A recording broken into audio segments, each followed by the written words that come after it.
سل بني إسرائيل كم آتيناهم من آية بينة ومن يبدل نعمة الله من بعد ما جاءته فإن الله شديد العقاب. زين للذين كفروا الحياة الدنيا ويسخرون من الذين آمنوا والذين اتقوا فوقهم يوم القيامة والله يرزق من يشاء بغير حساب. كان الناس أمة واحدة فبعث الله النبيين مبشرين ومنذرين وأنزل معهم الكتاب بالحق ليحكم بين الناس فيما اختلفوا فيه وما اختلف فيه إلا الذين أوتوه من بعد ما جاءتهم البينات بغيا بينهم فهدى الله الذين آمنوا لما اختلفوا فيه من الحق بإذنه والله يهدي من يشاء إلى صراط مستقيم.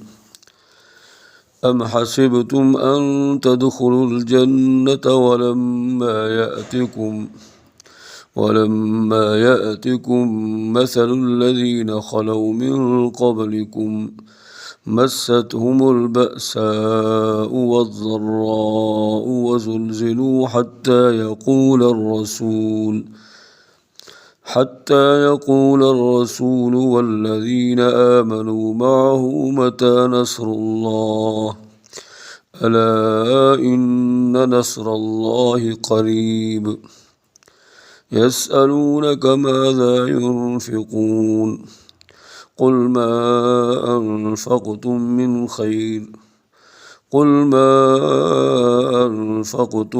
من خير فللوالدين والأقربين واليتامى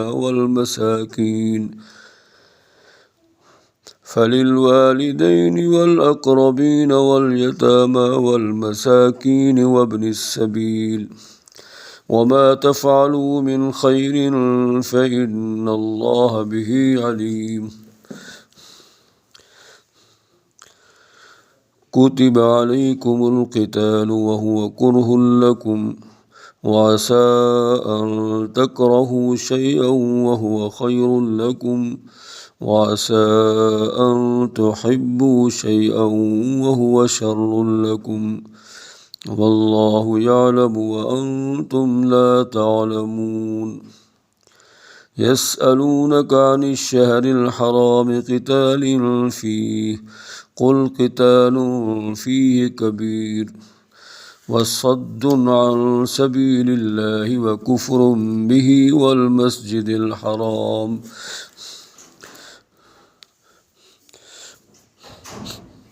وإخراج أهله منه أكبر عند الله والفتنة أكبر من القتل ولا يزالون يقاتلونكم حتى يردوكم عن دينكم إن استطاعوا ومن يرتد منكم عن دينه فيمت وهو كافر فأولئك حبطت أعمالهم في الدنيا والآخرة وأولئك أصحاب النار هم فيها خالدون. إن الذين آمنوا والذين هاجروا وجاهدوا في سبيل الله أولئك يرجون رحمة الله والله غفور رحيم. يسألونك عن الخمر والميسر قل فيهما إثم كبير ومنافع للناس وإثمهما أكبر من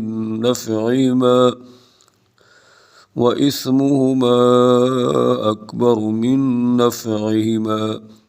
ويسألونك ماذا ينفقون قل العفو وكذلك يبين الله لكم الآيات لعلكم تتفكرون في الدنيا والآخرة ويسألونك عن اليتامى قل إصلاح لهم خير وإن تخالطوهم فإخوانكم والله يعلم المفسد من المصلح ولو شاء الله لأعنتكم إن الله عزيز حكيم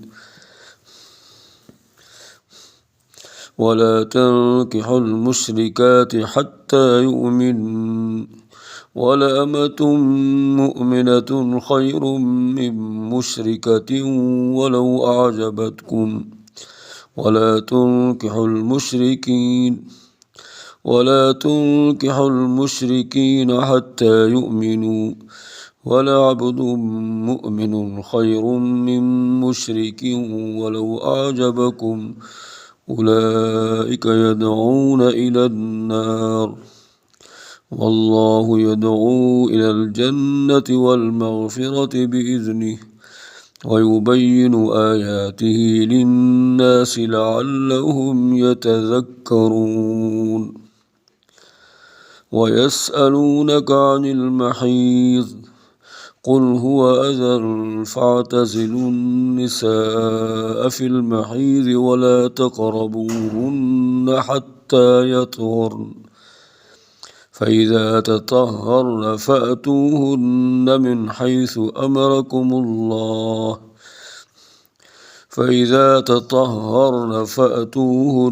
من حيث أمركم الله إن الله يحب التوابين ويحب المتطهرين إن الله يحب التوابين ويحب المتطهرين نساؤكم حرث لكم فأتوا حرثكم أنى شئتم وقدموا لأنفسكم واتقوا الله واعلموا أنكم ملاقوه وبشر المؤمنين ولا تجعلوا الله عرضة لأيمانكم أن تبروا وتتقوا وتصلحوا بين الناس والله سميع عليم لا يؤاخذكم الله باللغو في أيمانكم ولكن يؤاخذكم بما كسبت قلوبكم والله غفور حليم للذين يؤلون من نسائهم تربص 4 أشهر فإن فاءوا فإن الله غفور رحيم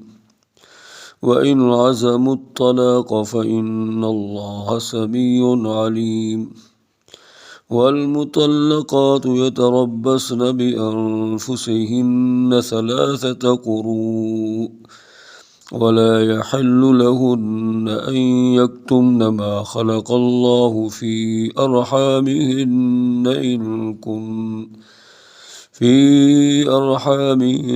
إن كن يؤمن بالله واليوم الآخر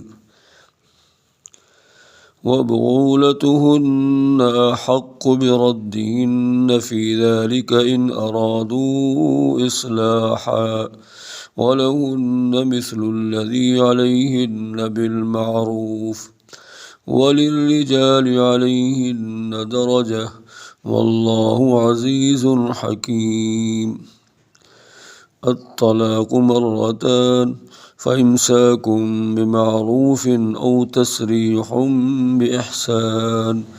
ولا يحل لكم أن تأخذوا مما آتيتموهن شيئا إلا أن يخافا ألا يقيما حدود الله فإن خفتم ألا يقيما حدود الله فلا جناح عليهما فيما افتدت به،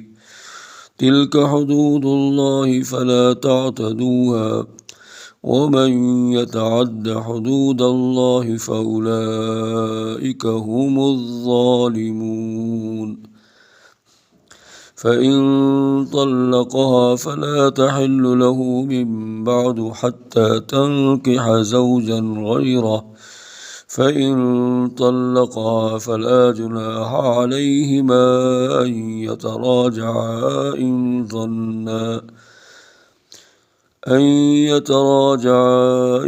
ظنا أن يقيما حدود الله، وتلك حدود الله يبينها لقوم يعلمون. وإذا طلقتم النساء فبلغن أجلهن فأمسكوهن بمعروف أو سرحوهن بمعروف، ولا تمسكوهن ضرارا لتعتدوا، ومن يفعل ذلك فقد ظلم نفسه. ولا تتخذوا آيات الله هزوا واذكروا نعمة الله عليكم